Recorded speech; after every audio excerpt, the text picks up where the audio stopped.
Subscribe कीजिए scholar elite channel को और बेल आइकॉन को दबाइए लेटेस्ट एजुकेशनल वीडियो सबसे पहले देखने के लिए।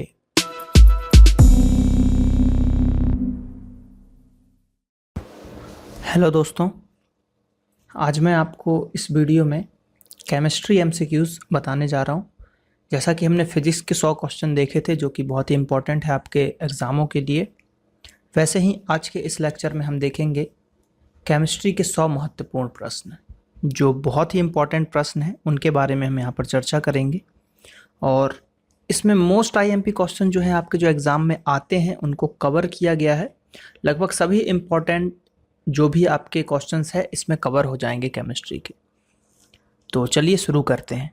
टोटल 100 क्वेश्चन रहेंगे, जैसा कि हमने फिजिक्स में पढ़ा था उसी टाइप से यहाँ पर आपको क्वेश्चन मिलेंगे केमिस्ट्री में भी। तो चलिए हम शुरू करते हैं इसको।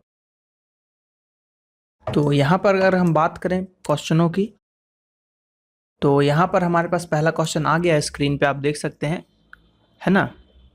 तो देखते हैं पहला क्वेश्चन। पहला क्वेश्चन है हमारे पास कि निम्नलिखित में से रासायनिक यौगिक कौन सा है। ठीक है, रासायनिक यौगिक कौन सा है। यौगिक की बात की जा रही है। यौगिक में क्या होता है कि एक निश्चित मात्रा, एक स्पेसिफिक मात्रा रहती है दो या दो से अधिक चीज़ों की, है ना। तो जैसे यहाँ पर अगर हम बात करें ऑक्सीजन की, तो O2, इसमें कोई दो O है, सिर्फ अकेला है, पारा हो गया, उसके बाद वायु एक मिश्रण है, उसके बाद अमोनिया हो गया। तो इन चार में से आपको बताना है कि यौगिक कौन सा है। यौगिक मैंने बताया कि जिसमें आपको फिक्स्ड रहता है, मतलब चीज़ें फिक्स रहती हैं, दो या से दो से अधिक चीज़ों से मिलकर वो बना होगा और उसका जो रेशो होगा वो रेशो एक निश्चित अनुपात में होगा। तो इसका जो आंसर जाएगा अमोनिया। क्या जाएगा आंसर? अमोनिया। तो इसका आंसर हो गया सी वाला। सबसे पहले इलेक्ट्रॉन के आवेश का सफलतापूर्वक निर्धारण किसने किया था। तो इलेक्ट्रॉन की बात की जा रही है यहाँ पर कि इलेक्ट्रॉन के जो आवेश हैं उसका निर्धारण सबसे पहले किसने किया था। तो वो किया था बी मिलीकन ने। देखिए यहाँ पर इलेक्ट्रॉन के आवेश की बात की जा रही है, ना कि इलेक्ट्रॉन की खोज की बात की जा रही है। अगर इलेक्ट्रॉन की खोज की बात होती तो थॉमसन जी आते, जे थॉमसन ने इलेक्ट्रॉन की खोज की थी। लेकिन यहाँ पर इलेक्ट्रॉन के आवेश की बात की जा रही है, तो वो जो है यहाँ पर मिलीकन इसका सही आंसर होगा, है ना। तीसरे क्वेश्चन की बात करते हैं। तो तीसरा क्वेश्चन है हमारे पास कि किस न्यूक्लियर कण में कोई द्रव्यमान और कोई आवेश नहीं होता है किंतु प्रचकण होता है। मतलब जिसमें कोई उसका द्रव्यमान नहीं है, कोई आवेश नहीं है, तो कौन है इसमें। तो इसका आंसर जाएगा आपका सी वाला, न्यूट्रिनो। क्या जाएगा? न्यूट्रिनो। किसी तत्व के रासायनिक गुण निम्न में से कौन तय करता है। यानी कि जो तत्व है उसका रासायनिक गुण कैसा होगा वो कौन निर्भर करेगा। प्रोटॉन, न्यूट्रॉन, उपयुक्त सभी या फिर इलेक्ट्रॉन। तो इसका आंसर जाएगा आपका बी वाला, इलेक्ट्रॉनों की संख्या। इलेक्ट्रॉनों की संख्या जो है निर्धारित करती है, क्योंकि देखिए आउटर जो लेयर होती है, मतलब आउटर जो आपका कक्ष होता है उसमें इलेक्ट्रॉन ही होते हैं यहाँ पर, और यही इलेक्ट्रॉन दूसरे में जाते हैं या वहां से आते हैं, तो इलेक्ट्रॉनों के कारण ही उनकी जो है रासायनिक गुण निर्धारित की जाती है। पांचवें प्रश्न की तरफ बढ़ते हैं। तो पांचवें प्रश्न हमारे पास कि निम्नलिखित में से कौन सी इलेक्ट्रॉनिक्स संरूपण धातु तत्व के लिए है। ठीक है, धातु तत्व के लिए कौन सा है। तो इसका आंसर हो जाएगा आपका डी वाला, 2882। निम्नलिखित में से कौन सा एक परमाणु भाग नहीं है। Electron, proton, neutron. तो देखिए इलेक्ट्रॉन, न्यूट्रॉन, प्रोटॉन तीनों जो है परमाणु के भाग होते हैं। प्रोटॉन और न्यूट्रॉन नाभिक में होते हैं, इलेक्ट्रॉन बाहरी कक्षा में होता है। फोटोन जो है इसका आंसर सही होगा, यानी कि फोटोन परमाणु का भाग, तो इसका नहीं होता है। तो इसका आंसर हो जाएगा डी वाला। रेडियो सक्रियता की बात की जा रही है, रेडियो एक्टिविटी की बात की जा रही है कि परिघटना की खोज किसने की थी। तो मैडम क्यूरी, पियरे क्यूरी या फिर हेनरी बेकरल या जे थॉमसन। तो इसका आंसर जाएगा आपका हेनरी बेकरल। देखिए रेडियो सक्रियता की खोज की थी हेनरी बेकरल ने। रेडियम की खोज की बात की जाएगी तो मैरी क्यूरी आपको आंसर लगाना है। और रेडियो सक्रियता की इकाई भी पूछी जाती है, इकाई यानी कि यूनिट। तो यूनिट है आपकी क्यूरी। तो ये चीजें आपको याद रखनी है। अब किसी तत्व के परमाणु में दो प्रोटॉन 2 न्यूट्रॉन और 2 इलेक्ट्रॉन हो तो उस तत्व की द्रव्यमान संख्या कितनी होगी। ठीक है, द्रव्यमान संख्या की बात की जा रही है, तो इसका आंसर हो जाएगा बी यानी कि 4। क्यों? द्रव्यमान संख्या, जो न्यूक्लियस होता है उसमें क्या होते हैं, न्यूट्रॉन और प्रोटॉन होते हैं, तो इन दोनों को मिलाकर द्रव्यमान संख्या होती है। तो न्यूट्रॉन है यहाँ पर 2 और प्रोटॉन भी है 2, तो 2 प्लस यहाँ पर आएगा 4, तो ये इसका सही आंसर होगा। ठीक, चलिए बढ़ते हैं नौवे की तरफ। तो नौवा है, निम्नलिखित में से किसमें ऋणात्मक आवेश होता है या होती है? अल्फा कण, बीटा कण, गामा कण या फिर एक्स किरणें। तो यहाँ पर पूछा गया है ऋणात्मक आवेश, तो ऋणात्मक आवेश आपके बीटा में होता है। ठीक है, बीटा किरण जो होता है ऋणात्मक आवेश होता है। अल्फा, बीटा और गैमा, ये 3 जो आपने पढ़े होंगे, तो इसका आंसर है आपका बीटा कण। 10वें क्वेश्चन की तरफ बढ़ते हैं। तो 10वां क्वेश्चन है हमारे पास कि निम्नलिखित में से कौन एक रेडियो एक्टिव तत्व नहीं है? तो रेडियो एक्टिव तत्व की बात की जा रही है, तो एस्टेटिन या फिर फ्रांसियम, टाइटियम या जर्कोनियम। तो कौन सा इसमें से नहीं है पूछा गया है? तो इसका आंसर है आपका डी वाला जर्कोनियम। जर्कोनियम हमने फिजिक्स में पढ़ा था। अब 11वें नंबर का प्रश्न है हमारे पास कि यूरेनियम विखंडन की सतत प्रक्रिया को जारी रखने के लिए किस कण की जरूरत होती है? इलेक्ट्रॉन, न्यूट्रॉन, प्रोटॉन या फिर पॉजिट्रॉन। तो इसका आंसर है आपका सी वाला न्यूट्रॉन। न्यूट्रॉन की यहाँ पर आवश्यकता होती है। तो यहाँ पर 12वें क्वेश्चन की अगर हम बात करें तो 12वां क्वेश्चन है हमारे पास कि निम्नलिखित में से कौन सा पदार्थ नाभिकीय रिएक्टर में मंदक का काम करता है? ऑप्शन है ओजोन, भारी हाइड्रोजन, भारी जल या फिर हाइड्रोजन पेरोक्साइड। तो इसका आंसर मैंने आपको बताया हुआ है, सी है, जो कि D2O यानी कि भारी जल। अगले प्रश्न की तरफ बढ़ते हैं। 13वें नंबर का प्रश्न है हमारे पास कि निम्नलिखित रेडियो तत्वों में से किसका उपयोग मनुष्य के शरीर में रक्त प्रवाह की गति को नापने के लिए किया जाता है? Radio phosphorus, radio iron, radio iodine या रेडियो सोडियम। तो इसका आंसर है आपका डी वाला रेडियो सोडियम। क्यों? क्योंकि सोडियम जो होता है आपका, वो हमारे ब्लड प्रेशर को कंट्रोल करके रखता है, ब्लड प्रेशर को कंट्रोल करता है। देखिए, क्योंकि बोलते हैं ना कि आपका अगर बीपी लो है तो नमक खाओ, बीपी अगर हाई है तो नमक मत खाओ। यानी नमक में क्या होता है, NaCl, सोडियम क्लोराइड, सोडियम। तो ये हमारे ब्लड प्रेशर को कंट्रोल करने में मदद करता है, तो इसलिए यहाँ पर आंसर जाएगा डी। अगर आपको ये नहीं भी आता होता तो आप सोडियम नमक से रिलेट करके इसका आंसर सोडियम लगा सकते थे। 14वां प्रश्न है हमारा, किसी तत्व के समस्थानिकों के बीच अंतर किनकी भिन्न अलग संख्याओं की उपस्थिति के कारण होता है? तो इसका आंसर है आपका बी, न्यूट्रॉनों की अलग संख्या के कारण होता है।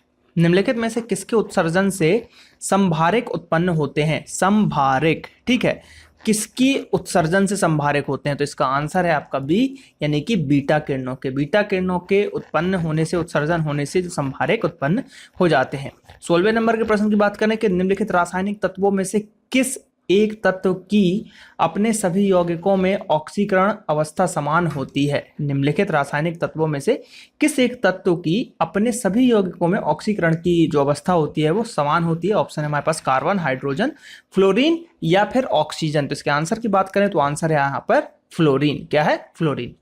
तो इसको याद रखिएगा।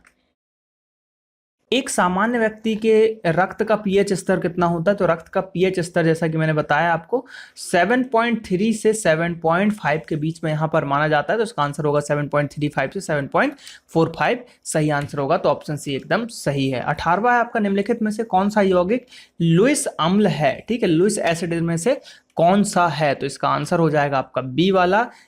ठीक, बात करते हैं 19वें नंबर के क्वेश्चन की। तो ताप एवं दबाव की सामान्य अवस्थाओं में विभिन्न गैसों के समान आयतन में किसकी संख्या समान होती है?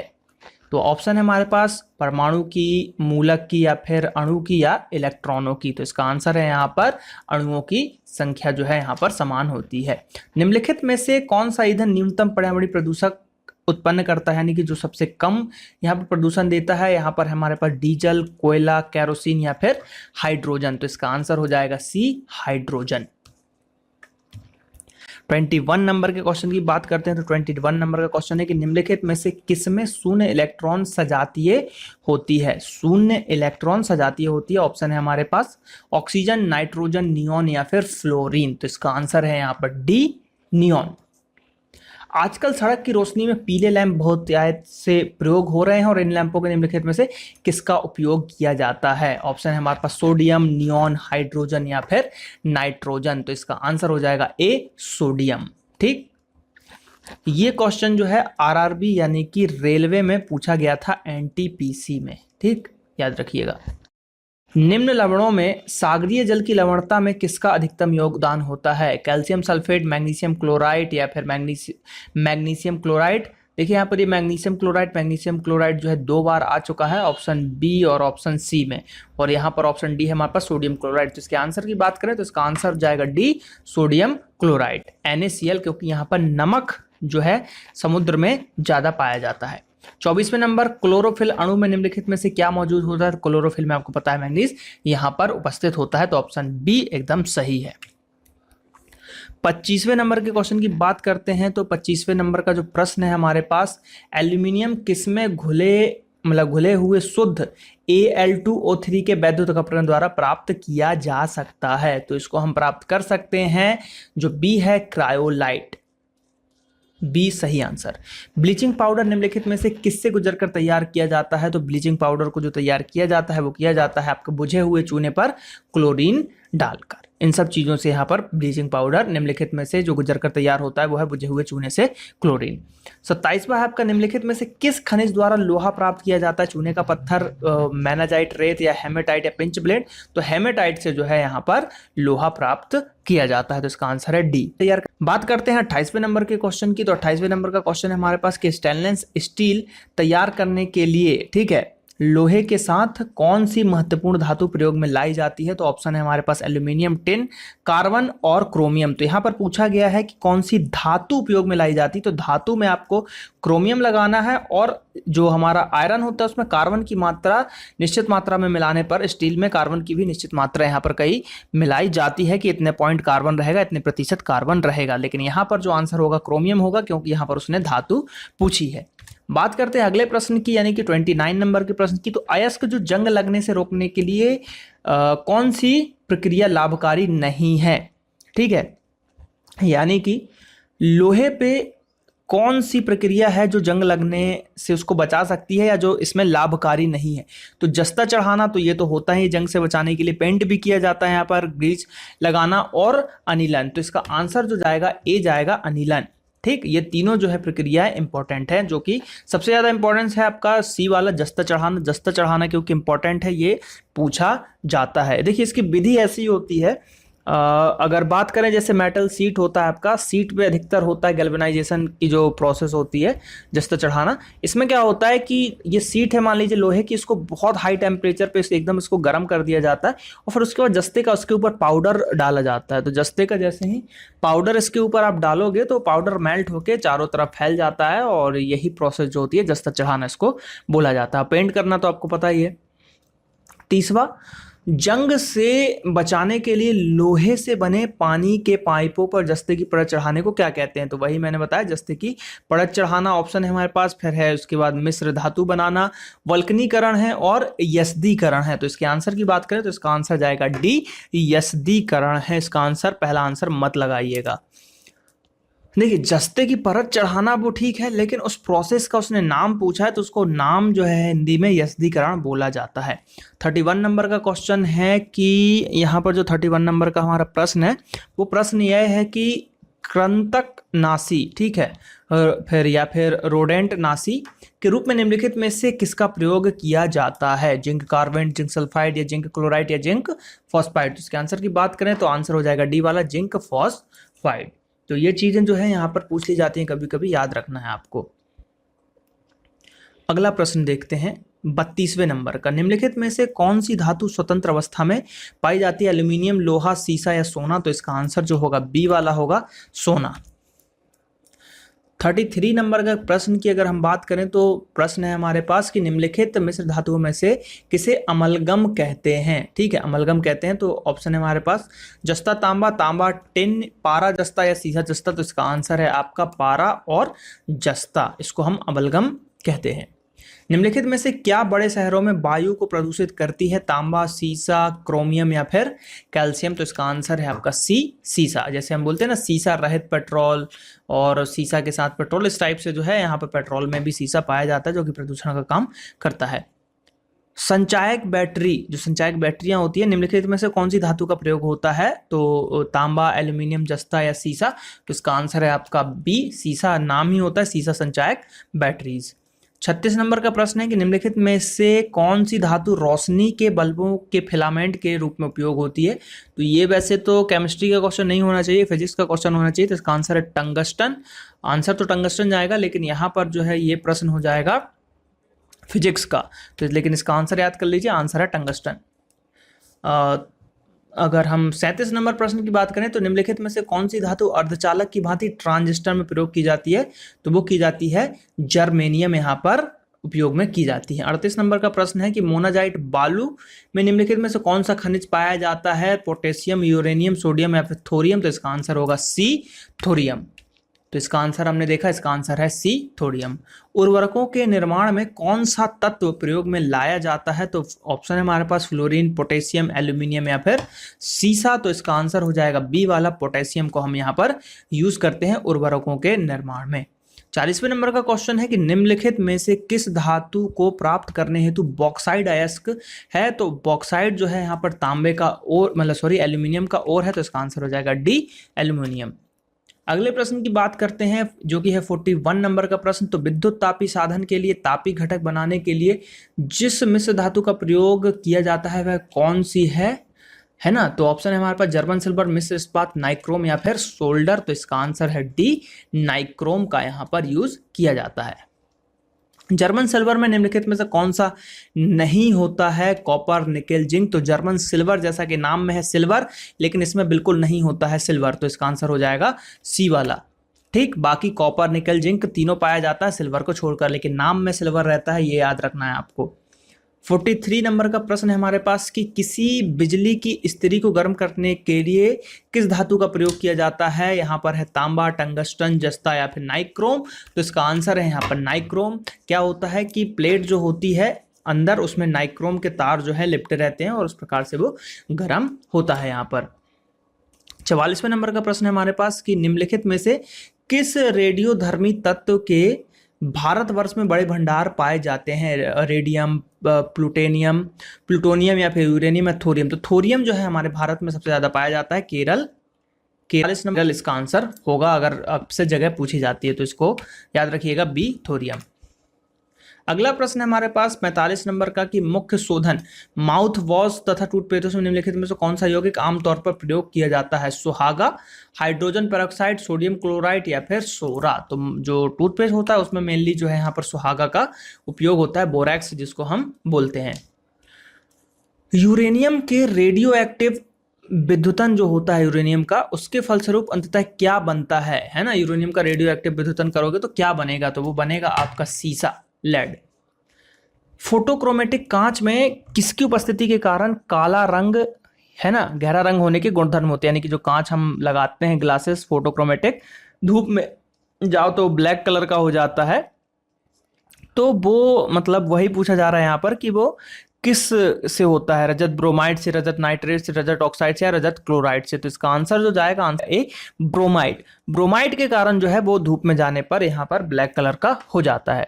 बात करते हैं हम 48वें नंबर के प्रश्न की, यानी कि 48 नंबर का प्रश्न है हमारे पास कि जल एक अच्छा विलायक है, यह किसके उच्च होने के कारण होता है? तो ये है जल का जो परावैद्युत स्थिरांक है वो उच्च होता है, जिसके कारण से ये एक अच्छा विलायक होता है। जल लगभग सभी चीजों को अपने अंदर घोल लेता है।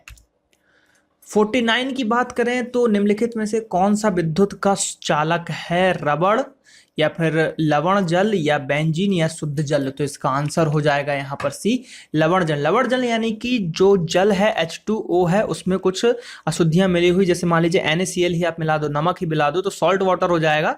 सॉल्ट वाटर हो जाएगा, जो कि एक विद्युत का अच्छा सुचालक होता है। जैसे बचपन में आपने देखा होगा घर की अर्थिंग में सब बोलते हैं कि नमक डाल दो, थोड़ा सा पानी डाल दो तो अच्छा अर्थिंग मिलेगा। तो वही, क्योंकि वो अच्छा सुचालक हो जाता है। 50वें नंबर का प्रश्न है कि नाभिकीय रिएक्टर में निम्नलिखित में से किसे मंदक के रूप में प्रयोग में किया जाता है? तो नाभिकीय रिएक्टर में जो है मंदक के रूप में किसमें नाभिकीय रिएक्टर में यूज किया जाता है? तो इसका आंसर है आपका जो बी, ग्रेफाइट को यहाँ पर लिया जा रहा है। ठीक है, आंसर यहाँ पर बी ग्रेफाइट लिया जा रहा है। और जो मंदक के रूप में उपयोग किया जाता है वहां पर हम D2O का भी उपयोग करते हैं, भारी जल का भी उपयोग करते हैं, ये भी आपको यहाँ पर याद रखना है। फिर उसके बाद बात करते हैं 51 क्वेश्चन नंबर, कोयले के निम्नलिखित प्रकारों में से किस एक में शेष प्रकार की अपेक्षा अधिक प्रतिशत कार्बन होता है? बिटुमिनस, पीट, एंथ्रासाइट, लिग्नाइट। इसका आंसर होगा एंथ्रासाइट। एंथ्रासाइट में सबसे ज्यादा प्रतिशत होता है, लगभग 80% कोयला इसमें होता है। फिर उसके बाद आता है आपका सेकंड नंबर पे बिटुमिनस, थर्ड नंबर पे लिग्नाइट, और फिर पीट जो है सबसे लास्ट का कोयला यहाँ पर माना जाता है। तो आंसर है डी, एंथ्रासाइट।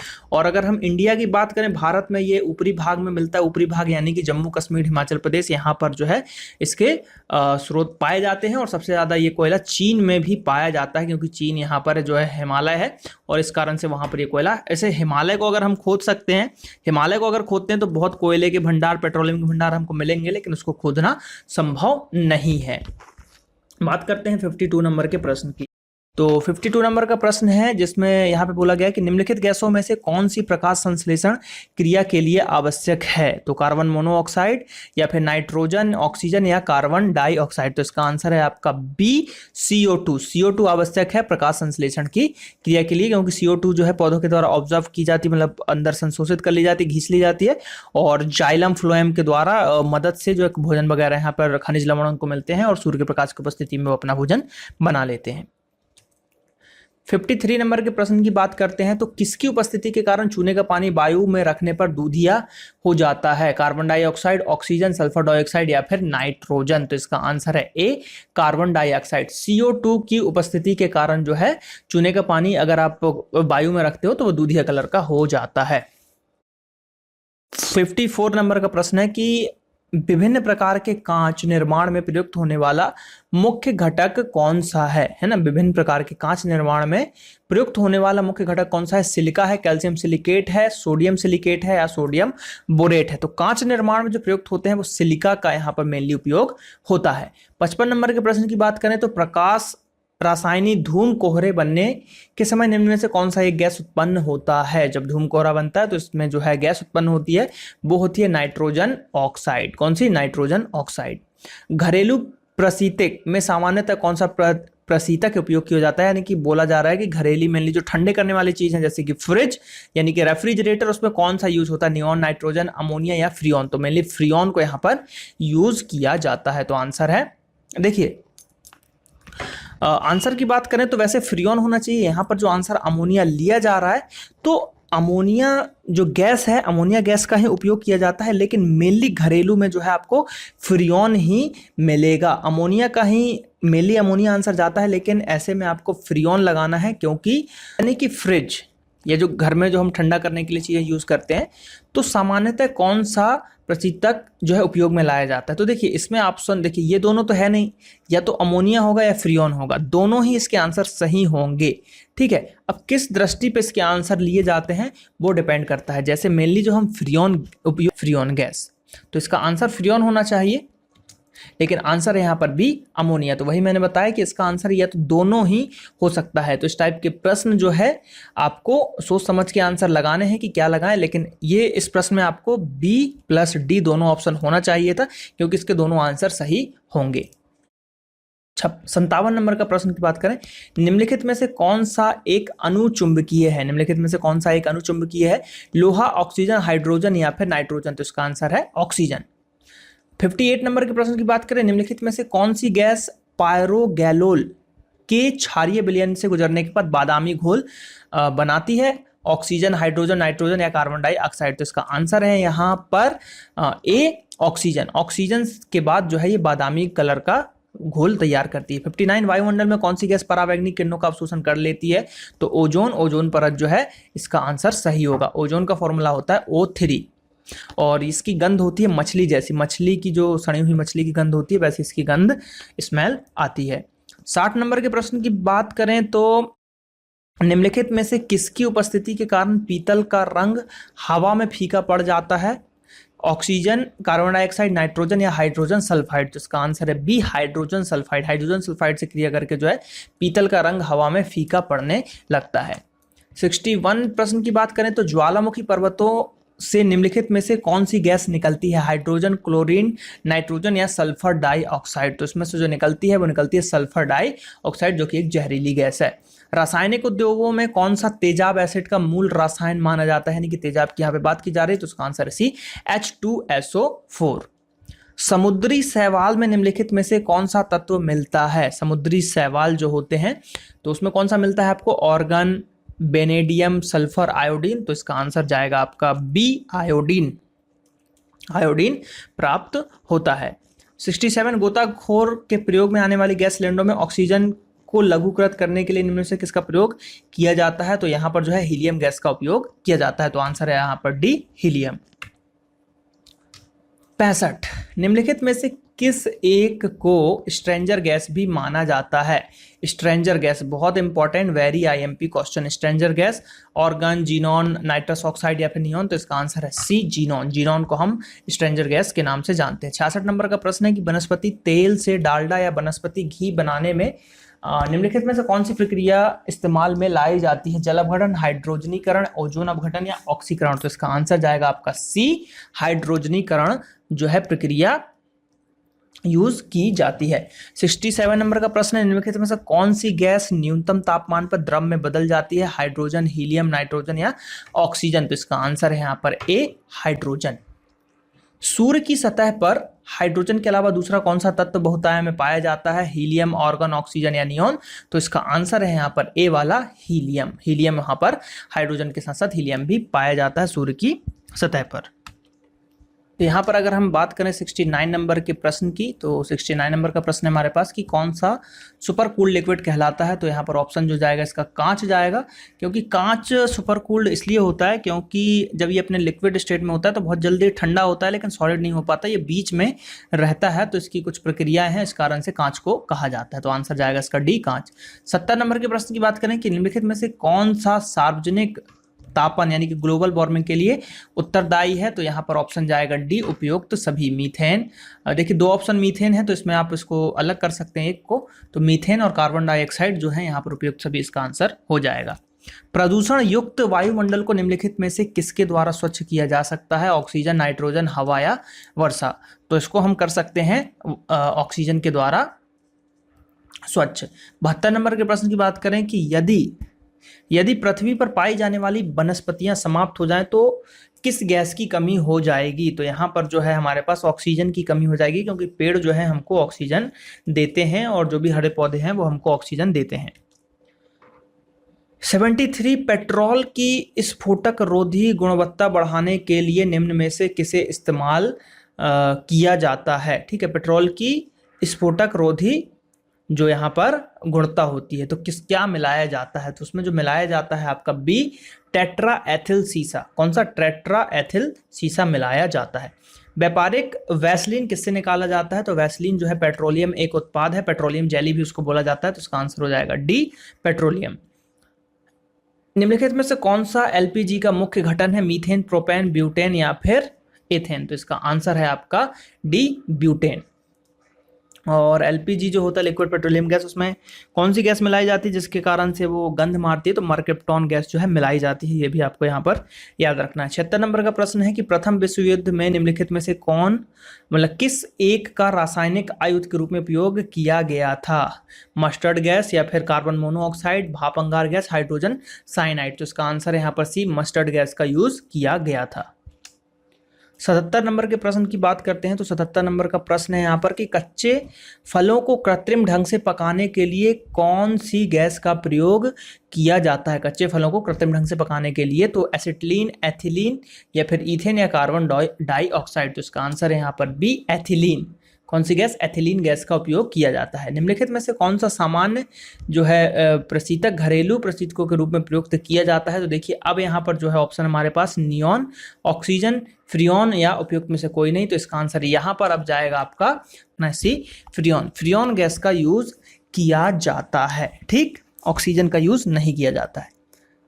अगले प्रश्न की बात करें तो अगला प्रश्न है हमारे पास कि शराब का निर्माण जो होता है किस क्रिया में परिणाम स्वरूप होता है? किण्वन, संयोजन, विस्थापन या फिर उत्प्रेरणा? तो इसका आंसर है यहाँ पर किण्वन। बात करें हम अगले प्रश्न की, तो अगला प्रश्न है हमारे पास 80 नंबर का कि बायोडीजल के उत्पादन में निम्नलिखित में से कौन सी प्रक्रिया अपनाई जाती है? ट्रांस एमिनेशन होता है, या फिर अनुलेखन होता है, या फिर ट्रांस एस्टरिफिकेशन होता है, या फिर अनुवाद होता है? तो इसका आंसर यहाँ पर हो जाएगा सी वाला ऑप्शन सही होगा। 81 की बात करें तो निम्नलिखित कार्बनिक यौगिक में से किसे आयरन यौगिक के उत्पादन दाब को निकाला जाता है? यानी कि कार्बनिक यौगिक में से आयरन यौगिक से उत्पाद निकाला जाता है। ऑक्जेलिक अम्ल है, या फिर बेंजोइक एसिड है, सिनेमिक अम्ल है, या थैलिक अम्ल है यहां पर। ठीक, तो यहां पर इस प्रश्न की बात करें तो इसका जो आंसर जाएगा, इसका आंसर जाएगा यहां पर आपका ए, ऑक्जेलिक एसिड। क्या जाएगा आंसर? ऑक्जेलिक एसिड इसका सही आंसर होगा, ए वाला।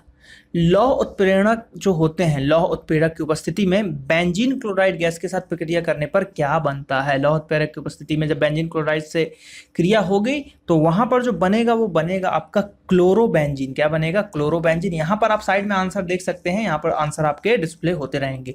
तो यहाँ पर है सी। निम्नलिखित में से कौन सा पदार्थ खाने की वस्तु के परिरक्षण में प्रयुक्त होती है? ठीक है, तो यहाँ पर ऑप्शन है हमारे पास साइट्रिक एसिड, सोडियम बेंजोएट, या फिर पोटेशियम क्लोराइड, या सोडियम क्लोराइड। तो इसका आंसर है यहाँ पर सी वाला, सोडियम बेंजोएट का उपयोग किया जाता है। Most IMP question, very IMP, याद रखिएगा इसको।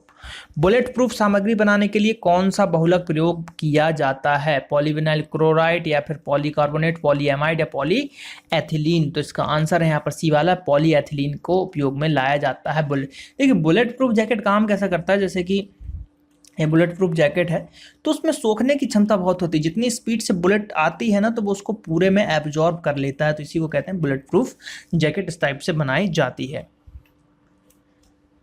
85, रेयॉन के निर्माण में, ठीक है, रेयॉन के निर्माण में कौन सा मुख्य कच्चा माल उपयोग में लाया जाता है? तो कच्चा माल जो होता है वो होता है यहाँ पर आपका सेल्यूलोज। सेल्यूलोज से जो है बनाया जाता है। एमाइडो को किस अभिक्रिया के द्वारा एमाइनो में बदला जाता है? तो एमाइडो को एमाइनो में बदलने के लिए जो क्रिया होती है, जो अभिक्रिया होती है, उसको हम कहते हैं हॉफमैन प्रक्रिया। क्या बोलते हैं इसको? हॉफमैन प्रक्रिया बोलते हैं। रदरफोर्ड के प्रकीर्णन परीक्षण ने किसकी मौजूदगी को सिद्ध किया था? यानी कि रदरफोर्ड ने जो अपना प्रशिक्षण किया था उसमें क्या उनको पता चला? सभी पदार्थ के में परमाणु, या परमाणु में इलेक्ट्रॉन, परमाणु के न्यूक्लियस, या परमाणु में न्यूट्रॉन, किसका पता उनको चला था? तो उसका आंसर है डी, परमाणु में न्यूक्लियस। न्यूक्लियस की खोज के लिए रदरफोर्ड को जाना जाता है बेसिकली। निम्नलिखित में से किसे विभाजित नहीं किया जा सकता? नाभिक को, धनायन को, परमाणु को, या फिर फोटोन को? तो यहां पर आंसर जाएगा बी, फोटोन को आप विभाजित नहीं कर सकते। बात करते हैं 89 नंबर के प्रश्न की कि किस प्रकार की अभिक्रिया से सबसे अधिक हानिकारक जो है विकिरण पैदा होता है? यहाँ पर ऑप्शन है संलयन अभिक्रिया, रासायनिक अभिक्रिया, विखंडन अभिक्रिया, और प्रकाश रासायनिक अभिक्रिया। तो आंसर जाएगा आपका बी, विखंडन। ठीक है, विखंडन अभिक्रिया में सबसे हानिकारक विकिरण पैदा होते हैं।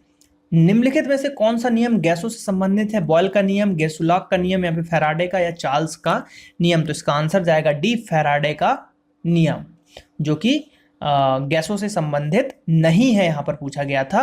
ठीक है, नहीं है, इसलिए आंसर फैराडे का नियम है। फैराडे का नियम क्योंकि उससे रिलेटेड नहीं है। तो यहां पर एक प्रश्न मैं पूछ लेता हूं आप लोगों से कि आपको यह बताना है कि फैराडे का जो नियम है वो किससे रिलेटेड है? ठीक, किससे रिलेटेड है? ठीक, ये आपको बताना है। वैसे बहुत ही इजी सिंपल सा क्वेश्चन है, फिजिक्स में मैंने पढ़ाया हुआ है, लेकिन आपको बताना है कमेंट करके। चलिए, प्रति ग्राम ईंधन द्वारा मोचित ऊर्जा की दृष्टि से निम्न में से सर्वोत्तम ईंधन कौन सा होगा? तो वो ईंधन होगा यहाँ पर हाइड्रोजन। कौन सा होगा? हाइड्रोजन होगा। निम्न में से कौन सा तत्व सर्वाधिक विद्युत ऋणात्मक है? तो ये मैं बता चुका हूं, इसका आंसर है फ्लोरीन। क्या आंसर होगा? इसका आंसर होगा बी, फ्लोरीन। 93 नंबर के क्वेश्चन की बात करें, तीसरे और चौथे समूह के ऑक्साइड का सामान्य गुणधर्म क्या है? तीसरे और चौथे समूह के ऑक्साइड का सामान्य गुणधर्म की अगर हम बात करें तो गुणधर्म है यहाँ पर सी वाला, बेसिक तथा एसिडिक, यानी कि ये अम्लीय और क्षारीय होने का गुण यहाँ पर बताया गया है। निम्नलिखित में से किस बात्या भट्टी में धातु मल के रूप में प्राप्त किया जाता है? किस बात्या भट्टी में? तो इस प्रश्न का आंसर जाएगा आपका डी वाला, कैल्शियम सिलिकेट। पृथ्वी के गर्भ में दूसरा सबसे ज्यादा पाया जाने वाला धातु कौन सा है? गर्भ में बात की जा रही है, अंदर पृथ्वी के अंदर बात की जा रही है, तो लोहा है, तांबा है, जस्ता है और एल्यूमिनियम है। तो इसका आंसर है यहाँ पर ए, लोहा। ठीक। निम्नलिखित में से विद्युत का सबसे अच्छा चालक कौन सा है? तो यहां पर आंसर जाएगा चांदी। चांदी विद्युत का सबसे अच्छा सुचालक या चालक होता है। तो आंसर है सी, चांदी। 97 नंबर के प्रश्न की बात करते हैं। तो इसमें क्या है कि निम्नलिखित में से कौन सी धातु सर्वाधिक भारी है? चांदी, सोना, तांबा या फिर सीसा? आंसर है सी, सोना। सोना जो है इनमें से सर्वाधिक भारी धातु बताई जा रही है। निम्नलिखित में से कौन सा पदार्थ बहुत कठोर और बहुत तन्य है? तो आंसर है हमारे पास, मतलब ऑप्शन है हमारे पास, टंगस्टन, नाइक्रोम या फिर यहाँ पर हम बात करें तो कार्बोरेंडम या फिर कास्ट आयरन। तो इसके अगर हम आंसर की बात करें कि जो बहुत कठोर और बहुत तन्य है, तो आंसर है यहाँ पर बी, टंगस्टन। क्या है? टंगस्टन। और ये किस लिए यूज होता है? बल्ब में फिलामेंट के रूप में यूज होता है। और यहाँ पर बात करें कि किन लवणों के कारण आतिशबाजी में जो है यहाँ पर रंग हम प्राप्त कर पाते हैं, तो इसका आंसर है सी वाला, स्ट्रोंशियम और बैरियम। स्ट्रोंशियम और बैरियम। तो यहाँ पर बैरियम से हरा कलर मिलता है, स्ट्रोंशियम से लाल कलर प्राप्त होता है। लास्ट क्वेश्चन है जो कि 100वें नंबर का प्रश्न है कि ऑडियो और वीडियो टेप पर कौन सी रासायनिक पदार्थ का लेप होता है? तो वो जो होता है यहाँ पर ऑप्शन है हमारे पास, आयरन ऑक्साइड, सिल्वर आयोडाइड या सोडियम हाइड्रोक्साइड। तो इसका आंसर है यहाँ पर ए, आयरन ऑक्साइड। आयरन ऑक्साइड की जो परत होती है वो वीडियो और ऑडियो टेप पर होती है। तो ये 100 क्वेश्चन यहाँ पर समाप्त होते हैं आप लोगों के। तो ये बहुत ही इंपॉर्टेंट क्वेश्चन है जो कि आपके सभी एग्जामों के लिए मददगार सिद्ध होंगे, चाहे वो रेलवे का एग्जाम हो, चाहे कोई भी एग्जाम हो जहाँ पर केमिस्ट्री पूछी जाती है। तो आई होप कि वीडियो अच्छा लगा होगा। तो कमेंट करके बताइए वीडियो कैसा लगा आपको, और जो क्वेश्चन मैंने पूछा है फैराडे वाला, उसका भी आपको जवाब देना है। और वीडियोस को लाइक कीजिए, शेयर कीजिए अपने दोस्तों के साथ। मिलते हैं अगले वीडियो में। Thank you. जय हिंद, जय भारत।